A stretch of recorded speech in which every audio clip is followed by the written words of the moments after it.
Meu bem, não pode existir um coração para odiar e outro para amar. O ser humano só tem um, e eu sempre pensava em como salvar meu coração.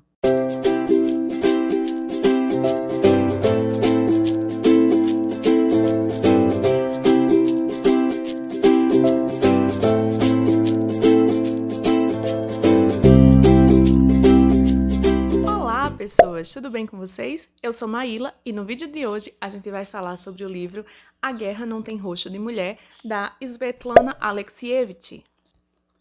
O livro é composto por relatos de mulheres soviéticas que lutaram na Segunda Guerra Mundial. A autora, vencedora do Prêmio Nobel de Literatura em 2015 pelo conjunto da sua obra, entrevistou centenas de mulheres ex-combatentes, enfermeiras, franco-atiradoras, operadoras de canhões antiaéreos, lavadeiras, cozinheiras, pilotos de aviões, entre outros, cada uma com seu ponto de vista, com as suas percepções e suas vivências, suas memórias da guerra. O foco do livro está exatamente nas experiências, nos relatos pessoais, nas memórias, nos detalhes de uma vida na guerra. Tudo sob a ótica feminina. Quando as mulheres falam, não aparece nunca, ou quase nunca, aquilo que estamos acostumados a ler e escutar, como umas pessoas heroicamente mataram outras e venceram, ou perderam. Qual foi a técnica e quais eram os generais? Os relatos femininos são outros e falam de outras coisas. A guerra feminina tem suas próprias cores, cheiros, sua iluminação e seu espaço sentimental, suas próprias palavras. Nela não há heróis nem façanhas incríveis, há apenas pessoas ocupadas com uma tarefa desumanamente humana. Quero escrever a história dessa guerra, a história das mulheres.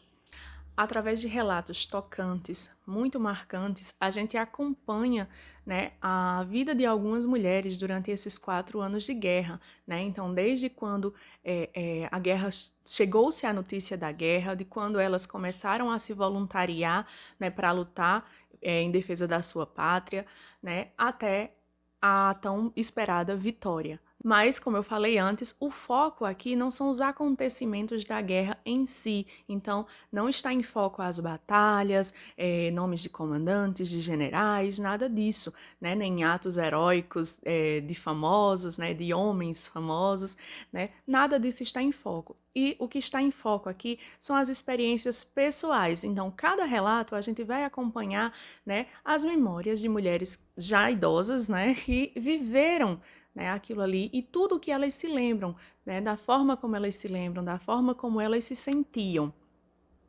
Então, a gente acompanha a vida de mulheres muito jovens quando foram para a guerra, né? Muitas delas não tinham 18 anos ainda.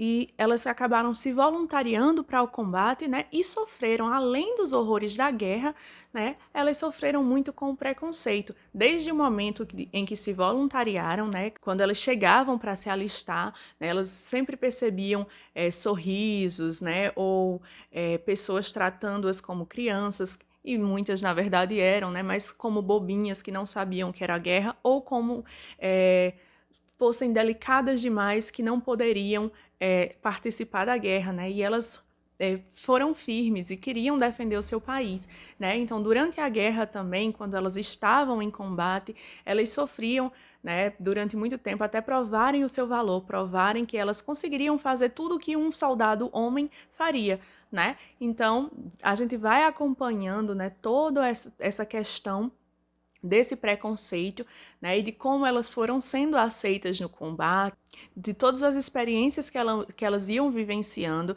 Lembrando aqui, a gente vai acompanhar mulheres diferentes, então a gente não vai ter relatos de uma mesma pessoa em diferentes anos de sua vida, não. A gente vai ter, né, essa visão geral de relatos pessoais. Então, a gente tem memórias pessoais de determinado acontecimento, determinada época, né, mas sempre com esse foco pessoal, e a gente acaba que vai sabendo como se passaram os 4 anos na vida dessas mulheres, no geral, de acordo com os relatos pessoais. A questão do preconceito, né, como eu falei, era muito forte, né, inclusive elas sofreram com o preconceito até no pós-guerra, e a gente vai acompanhando como essas mulheres foram ganhando espaços nos combates, né, e depois a gente acompanha o preconceito e o medo delas da vida no pós-guerra, né? Como elas iriam encarar a sociedade e como a sociedade iria encará-las de volta, né? Então a gente percebe que a maioria, né, da população olhava para essas mulheres com preconceito. E depois da guerra? Quando a guerra acabou, elas ficaram terrivelmente indefesas. Minha esposa, por exemplo, é uma mulher inteligente, mas tem uma visão negativa de mulheres militares. Acha que elas iam para a guerra procurar noivo, que todas tinham caso por lá. E apesar disso, na verdade, se a gente pode falar francamente, elas eram em sua maioria mulheres direitas, puras, mas depois da guerra, depois da sujeira, depois dos piolhos, depois das mortes, a gente queria algo bonito. Claro, mulheres bonitas, né? Então, a gente acompanha aqui nesse relato, é um dos poucos relatos de homem, né? Que é um dos comandantes, certo? É um dos poucos relatos de homem que a gente acompanha. Ele vai dizendo no início desse relato que ele não aceitava mulheres, achava que o lugar de mulher não era na guerra, e depois, quando elas estavam em combate, ele vai falando sobre como foi importante, né, que elas estivessem lá, né? Como era importante a presença dessas mulheres lá fazendo o trabalho que elas tivessem sido designadas, né? Então, elas faziam trabalhos como enfermeira, como cozinheira, como lavadeira, como franco-atiradoras, né? Como operadoras de canhões antiaéreo, pilotos de avião. Então, em todas, né, em todos os cargos tinha uma mulher, certo? Ou várias mulheres, né? Na verdade, várias mulheres. E aí a gente vai acompanhando isso, né? E ele vai falando que eles achavam que não era necessário e que não era um lugar que combinava com elas, né? E depois a gente vai notando que durante a guerra eles foram mudando essa perspectiva, né? E a mulher foi ganhando espaço ali pela importância que ela tinha, né, em estar fazendo esse trabalho, mas depois, né, todo mundo virou as costas para essas mulheres. Eu mesma não me reconhecia no espelho. Estava havia 4 anos usando calças. Para quem eu ia dizer que estava ferida, lesionada? Você experimenta dizer, depois quem vai lhe dar um emprego? Quem vai casar com você? Ficávamos calada feito peixes. Não confessávamos para ninguém que tínhamos lutado no fronte. Mantivemos a ligação entre nós, trocávamos cartas. Depois de 30 anos, começaram a nos homenagear, convidavam para encontros. No começo nos escondíamos, não usávamos nem as medalhas. Os homens usavam, as mulheres não. Os homens eram vencedores, heróis, noivos. A guerra era deles. Já para nós, olhavam com outros olhos. Era completamente diferente. Vou lhe dizer, tomaram a vitória de nós. Na surdina, trocaram pela felicidade feminina comum. Não dividiram a vitória conosco. Isso era ofensível, incompreensível. Porque no fronte, os homens tinham uma relação maravilhosa conosco. Sempre nos protegiam. Na vida de paz, nunca vi nos tratarem bem assim. Então a gente percebe, né, no decorrer dos relatos, que essas mulheres tinham uma garra gigante, né, e que estavam ali lutando. As questões ligadas ao universo feminino, né, ainda não eram aceitas. A gente tinha essa questão do preconceito, né, tinha essa questão de que elas foram ganhando espaço, mas, por exemplo, elas não tinham absorventes, né, nada que elas pudessem usar para isso, né. Então tem alguns relatos que são até cômicos, né, delas roubando as camisas dos soldados, dos companheiros, né, para cortar as camisas e fazerem absorventes, né. Então imagine aí, você está lutando, você está menstruada e está muito frio. Então, tem relatos que elas falavam que as calças congelavam, né? Isso machucava muito elas. Então, eram mulheres vivendo, mulheres, inclusive mulheres muito novas, né? Tem inclusive um relato que eu achei muito tocante da menina que ela tem sua primeira menstruação na guerra, né? E ela não sabia nem o que era isso direito. E um dos comandantes precisou explicar para ela o que era. Então era um ambiente, né, muito hostil, muito horrendo, inclusive para os homens, né? E para elas sentiam essas necessidades, né? De se sentir bonitas, de se sentirem como mulher. E a gente sempre vai percebendo essa questão do medo. Quando a guerra acabar, né? A gente tem que ter em mente que isso aqui, a gente tá entre 1941 a 1945, né? Então, elas sempre pensavam, e quando a guerra acabar, né? Com quem é que vai casar comigo? Né? Muitas delas tinham medos, não tinham nem medo de morrer durante a guerra, tinham medo de ficar mutiladas, né? De quando terminasse a guerra elas estarem mutiladas, estarem muito feias, né? Então quem iria casar com elas? Quem iria dar emprego a elas? Né? Então elas pensavam muito na vida no pós-guerra também. Não posso, não quero lembrar. Passei 3 anos na guerra e nesses 3 anos não me senti mulher. Meu organismo perdeu a vida. Eu não menstruava, não tinha quase nenhum desejo feminino. E era bonita. Quando meu futuro marido me pediu em casamento, isso já em Berlim, ele disse: A guerra acabou, sobrevivemos, tivemos sorte, case comigo. Eu queria chorar, começar a gritar, bater nele. Como assim casar? Agora? No meio de tudo isso, casar?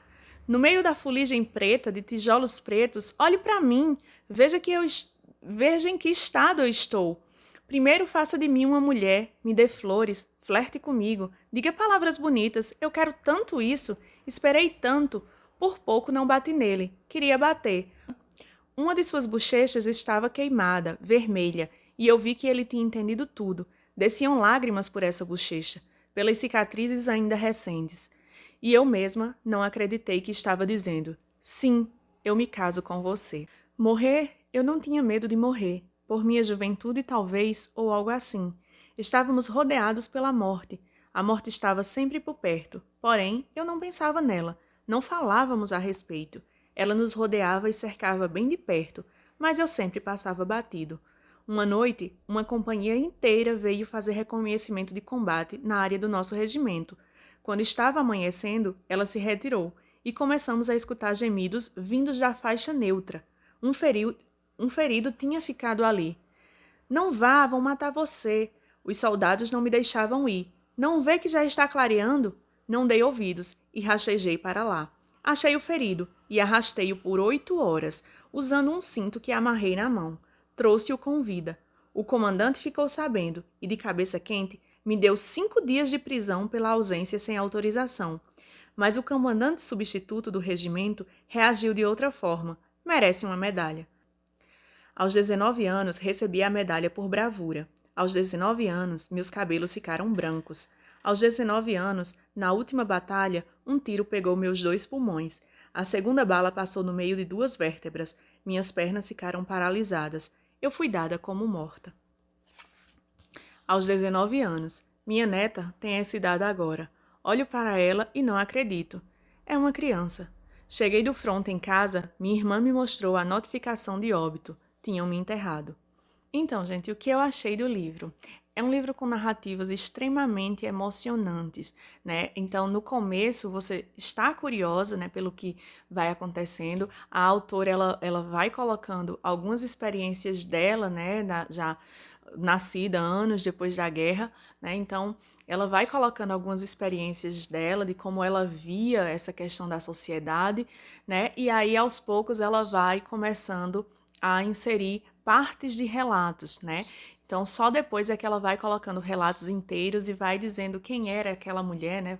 Colocando os nomes das mulheres e os cargos, né, que elas ocuparam durante a guerra, né? A grande maioria a gente vai vendo que essas mulheres no pós-guerra, né, sofreram com os preconceitos, né, de uma sociedade que via, né, de uma forma negativa as mulheres que tinham ido para a guerra e também se envergonhavam por ter chegado a esse ponto durante a guerra, né, de precisar que mulheres fossem para o fronte, né? Então, e não fossem só como enfermeira, o que era mais comum, né? As mulheres irem como enfermeira, ficarem em hospitais de campanha. Essas mulheres, elas realmente iam para o fronte. Inclusive as enfermeiras, né? Como esse relato que eu li para vocês, que uma teve que ir buscar, né, um corpo de um soldado, arrastar por 8 horas para salvar a vida daquele homem, né? Então a sociedade tinha meio que uma vergonha de admitir isso, né? Então passaram-se 30 anos para começar a dar o devido valor a essas mulheres, né, ao trabalho que essas mulheres fizeram na guerra. Então, no começo você vai ficando curioso, né, com esses relatos, né, tudo muito curioso, apesar de ter cenas bem marcantes, né, relatos assim bem doloridos, né, mas você vai levando, mas pelo menos na minha experiência, quando foi chegando ao final do livro, assim, uns 30% para terminar o livro, eu fui lendo cada vez mais lentamente, né, porque você está tão ali imerso naquele, né, toda aquela ambientação, né, e aquelas mulheres elas vão te parecendo cada vez mais próximas, né, como eu falei para vocês, os relatos não se repetem, assim, as mulheres, né, não se repetem. Ela recebia cartas de diversas mulheres com diversos relatos, então ela foi fazendo esse recorte, né, então a gente não vê uma mesma pessoa, né, um mesmo relato, uma mesma pessoa fazendo relatos, né, vários relatos durante o livro, né? Então, a gente vai acompanhando esses 4 anos de guerra, né, com recortes de cada uma delas, né? Mas a gente vai vendo, tendo essa visão geral da guerra, né, a partir desse ponto de vista feminino, focando nos sentimentos, nas sensações e nessas experiências pessoais, né? E através dessas experiências pessoais a gente tem essa visão do todo, né? Então é de forma muito tocante, como eu falei, quando chegou ali 30%, faltando 30% para terminar o livro, mais ou menos, tudo ficou muito dolorido. Assim, os relatos pareciam, pelo menos me pareceram, que estavam cada vez mais densos, né, mais fortes e mais impactantes. Inclusive, eu precisava parar algumas vezes, porque se eu não parasse, eu com certeza iria cair no choro, assim, porque realmente tem relatos bem marcantes, bem tocantes. Foi um livro que me marcou muito. Então a gente acompanha, né, como eu falei para vocês, desde lá as meninas se voluntariando para ir para o fronte, né, elas já lutando no fronte, né, até chegar ao momento da vitória, né, e como elas perceberam essa vitória, como muitas já estavam esgotadas, né, e todos os sentimentos, o sentimento de ódio, né, quando eles estavam entrando já na Alemanha, né, já sabendo que eles iriam ganhar, né? Então, o sentimento de ódio que eles achavam que quando se eles enxergassem um alemão, ainda que não fosse soldado, né, o que eles iam fazer para se vingar de tudo que o seu povo e sua terra sofreu, né? Mas como essa visão ia se modificando à medida que eles se deparavam com mulheres idosas, né? À medida que eles se deparavam com crianças. Então, no final, traz uma questão assim muito bonita, né? Como se ao longo desses 4 anos elas tivessem perdido, né, aos pouquinhos essa questão da humanidade, essa questão da delicadeza. E muitas delas estavam quebradas, né? Eram pessoas que tinham visto horrores, né? Então, elas precisavam, né, reaprender a viver suas vidas sem ser mais naquele ambiente. E por fim, a vitória. Se antes a vida para eles era dividida entre guerra e paz, agora era entre guerra e vitória. De novo, 2 mundos diferentes, 2 vidas diferentes. Depois de aprender a odiar, era preciso aprender a amar de novo, lembrar de sentimentos esquecidos, de palavras esquecidas. Uma pessoa da guerra precisava se transformar em uma pessoa da não-guerra. Então, gente, é um livro que eu indico para todo mundo, mas já deixando um aviso, né? É um livro extremamente sentimental, que traz temas muito fortes, né? Tem uma temática muito forte, mas escrito de uma maneira até poética, né? Se você parar para pensar, são mulheres já velhinhas, né, falando sobre a sua juventude. Mas a sua juventude não era a juventude, né, de todas as mulheres. Elas estavam numa guerra, no fronte. Então é isso, gente. Essas foram as minhas observações durante a leitura. Você leu esse livro? Se sim, deixa aqui nos comentários o que foi que você achou. Vamos conversar um pouco sobre ele. Se você não leu, me conta aqui também. Você ficou interessado em ler esse livro? Então eu vou ficando por aqui. Se você gostou desse vídeo, não esqueça de deixar seu like aqui pra mim. Se não é inscrito no canal, se inscreve, compartilha esse vídeo com os coleguinhas. Vamos fazer uma comunidade de leitores cada vez maior por aqui. Ah, também eu convido vocês para me seguirem nas outras redes sociais, que eu vou deixar todos os links aqui também no box de informação. Então é isso, gente. Cheiro para todo mundo e a gente se vê no próximo vídeo. Adeus!